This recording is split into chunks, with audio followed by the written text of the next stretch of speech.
ఈ వచనం మనం చూసినట్లయితే, ప్రేమ కలిగి ఉండుటకు ప్రయాసపడుడి. ప్రేమ కలిగి ఉండుటకు ప్రయాసపడుడి. ఈ ప్రయాస మీ జీవితంలో ఎప్పుడైనా పడ్డారా? దేవుని కోసం మనం జీవిస్తున్నప్పుడు ఏదేదో ప్రయాసలు పడుతూ ఉన్నారు కదా. కానీ దేవుని కోసం మనము ప్రేమ కలిగి జీవించడానికి ప్రయాస పడుతున్నామా? ప్రేమ కలిగి జీవించాలి. క్రీస్తులో జీవించే జీవితము అంటే ఏమిటి అంటే, క్రిస్టియన్స్ అండి, వీరు దేవుణ్ణి నమ్ముకున్నారండి అంటే ఏంటి అర్థం అంటే, క్రీస్తును కలిగినటువంటి జీవితాలండి అని అర్థం.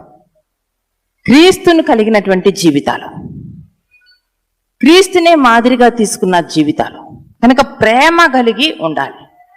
ప్రేమ కలిగి ఉండుటకు ప్రయాసపడాలి.